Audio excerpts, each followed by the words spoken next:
Minecraft PlayStation Vita Edition came out back in 2014 and was the first Minecraft console legacy game on a portable system. Back then, if you wanted to play Minecraft portably, you had Pocket Edition, yeah, but you weren't getting the full Minecraft experience. I don't hear too many people talking about this version anymore, and it doesn't really have a passionate following. This is the game that got me to get a PS Vita. Was it good? Bad? I remember it being awesome, but with the PS Vita's limitations, was it really any good? Let's grab our proprietary AC adapters and a memory card and look back at Minecraft PlayStation Vita Edition.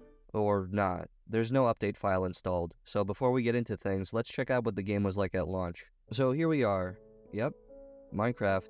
First thing to note here is that when it comes to multiplayer, we get two options, PSN or Ad Hoc Network. PSN lets us play online, and the Ad Hoc Network option just lets us play locally over the same network. To play online, you need to update to the latest version though. When it comes to skins, we get all the basics, classic stuff. All the options and settings are the same as other console legacy versions. Loading into a world for the first time, the first thing that's apparent is the slow chunk loading. Obviously, this is a result of the PS Vita's piss-poor power. Now, to record gameplay, I'm using a PlayStation TV and playing with a DualShock 4, but I'm using the same button mapping as the PS Vita, and I'll be playing on one as you'll see later on. This is the tutorial world, and for anyone over the age of 70, you may have fond memories with this world. As far as controls go, you may be aware of the PlayStation Vita's limited interface. It's got no L2s or R2s, and it's got no L3s or R3s, so what do? I can't mine. I'm fucked.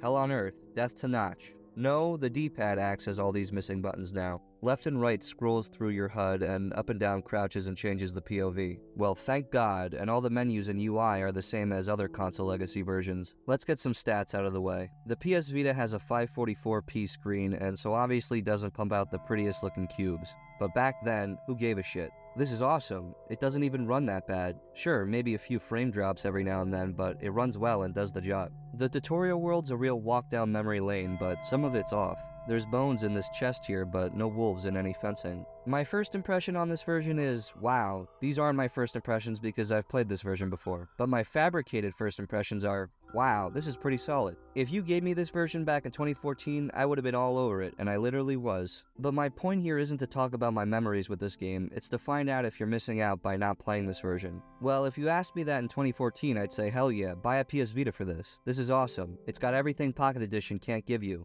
But if you asked me that today, I'd say no, unless you like niche or forgotten things, you're not missing out. Today we have Minecraft Bedrock Edition, which is the same experience on a plethora of devices, many of which are portable. I hate the Bedrock Edition and would rather play outdated console legacy than the latest Bedrock update, so for me, yeah, I like this version a lot to play portably. The thing about this game is that as time goes on, it just becomes harder and harder to play. Let me start off by explaining this game's release. Like all versions of console legacy, it was released digitally before it was released physically, but even when it was released physically, it varied. The Japanese and PAL releases of this game both came on physical game cards, but the North American release only came with a download code. And these download codes don't last forever, so for PS Vita owners who want the North American version, you would have to download it from the PlayStation Store, which is another issue because the PlayStation Store on PS Vita doesn't allow you to add funds directly from the console anymore. You have to add them from a different device. Not to mention the increasing rarity and price of PS Vitas and PS TVs. So if you want to play console legacy portable, is this really your only option? Well, not technically. Minecraft Nintendo Switch Edition was available for about a year before being replaced by Bedrock. It was the only console legacy version that never saw a physical release, and it's impossible to authentically play today without having bought it when it was available.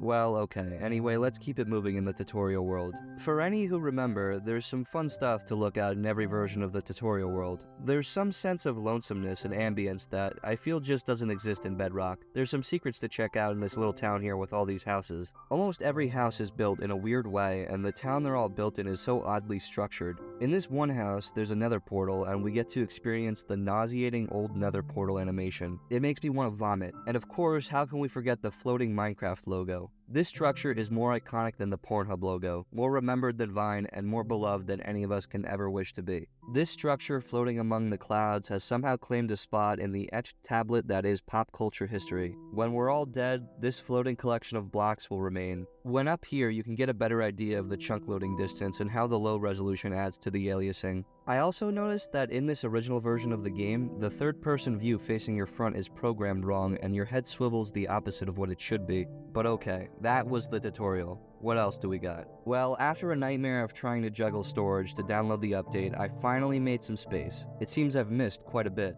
I'll be updating to 1.84, which is the last update for this version. Remove save transfer? What? That caught my eye, but we're gonna get into that later. For now, let's check out what's new. Well, holy fuck. Minigames. Anyone who played Minecraft years back will remember how exciting it was to hear that Mojang would be making Hunger Games officially through the Battle Games handle. It was so exciting, and everyone was willing to commit dastardly deeds to play even one round of Battle Minigames early. If you kept up with the news back then, you may even remember it being a big deal that Xbox One and PS4 players could host games with up to 16 players. How awesome is that? 16 8-year-olds all playing together in one somewhat stable server. It's like God came down and started developing for Mojang. So for any of you losers playing on Xbox 360, PS3, or Wii U, you would know that you were missing out, only being able to play with up to 8 players at a time. I mean, life doesn't get any more pathetic than that. Only 8 players? What a fucking idiot you are. So what about PS Vita? Well, it probably couldn't handle 16 players, right? So it's fair to assume that it was locked to only 8 players, right?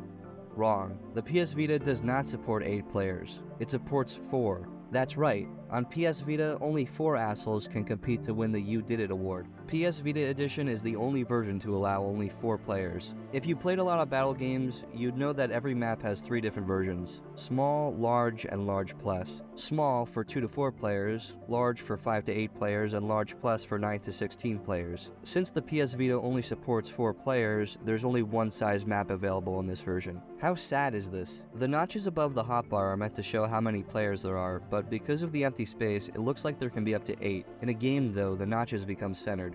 But as far as gameplay here goes, it's not too bad. It's battle minigames and it's fun.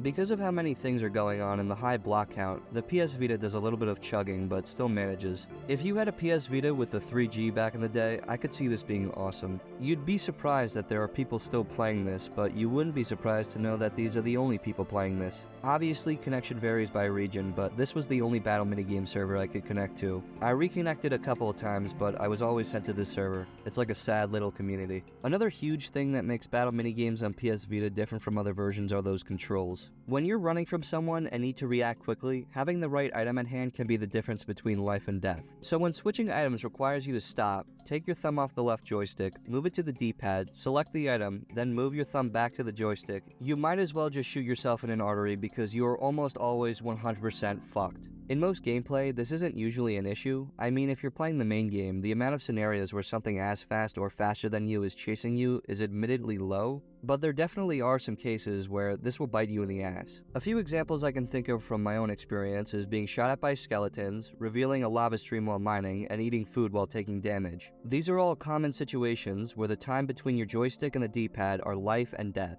It can suck cock and gives the attacker an advantage over the person running. This is only an issue in the PS Vita edition. It's definitely still playable, but will absolutely give you some trouble while playing. Still fun though. Tumble Minigames came out shortly after the release of Battle Minigames and was an official rendition on Spleef Games, and as you can see, PS Vita players the world over just can't get enough of it to this day. So sadly, due to what I can only guess is overpopulated player servers, I'm not able to play this one. The last minigame released for console legacy was the Glide minigame. This minigame is an elytra race where you just glide through a long map. There's honestly quite a bit of effort put into this. The maps are very detailed and have multiple different paths you can take. There's only one problem: the PS Vita.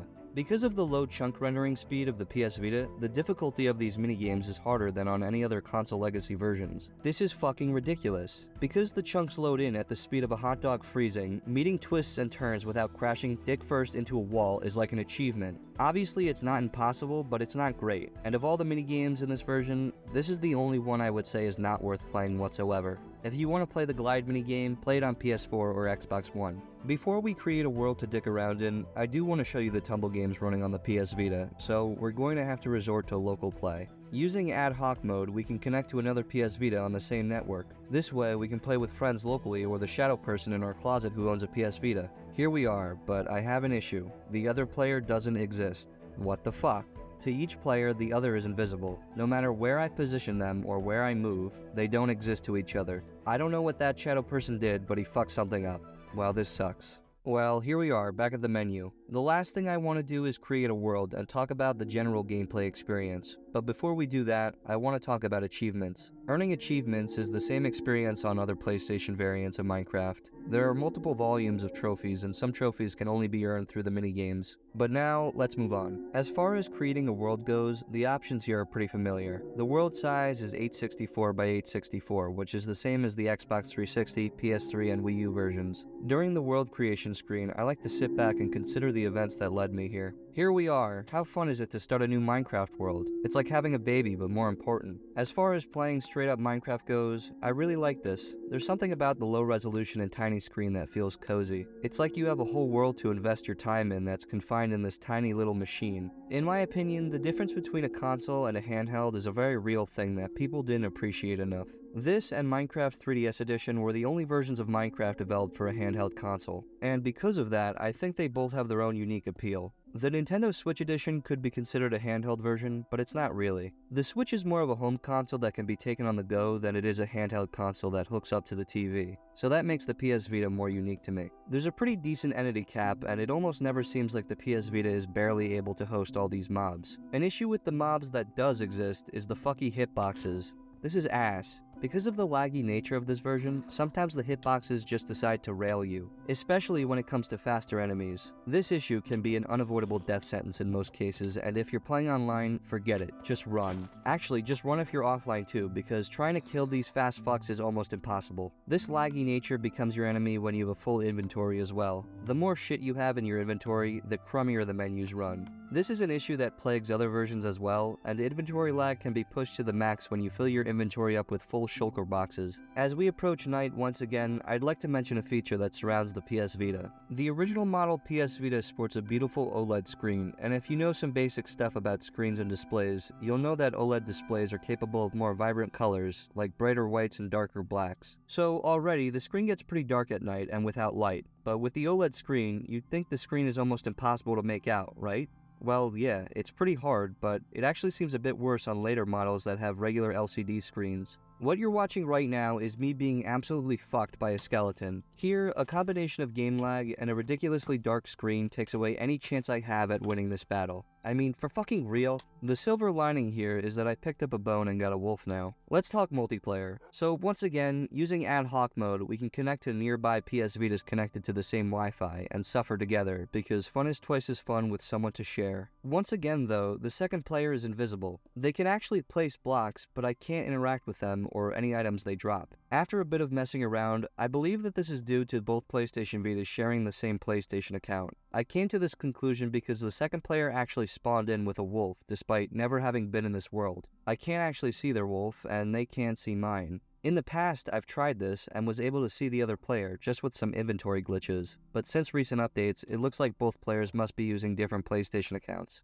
Other than some minor glitches, sharing accounts with a second player doesn't really mess that much up. To put this whole video into one sentence, this version is cool, but by no means the best way to play Minecraft. Minecraft PS Vita Edition is a very solid version of the game, and as the first portable version of a home console experience, it's pretty damn good. There's fun to be had in every version of Minecraft, and this is no exception. When this game came out, it was a point of advertisements that you could upload your saves to the PlayStation 3 edition and then play them from there. Further in the future, those saves could then even be moved from your PS3 to your PS4, and through some fuck daisy chain exchange, you could get PS Vita worlds over to your PS4 edition. However, in the last update for this version, as I mentioned earlier, this was removed.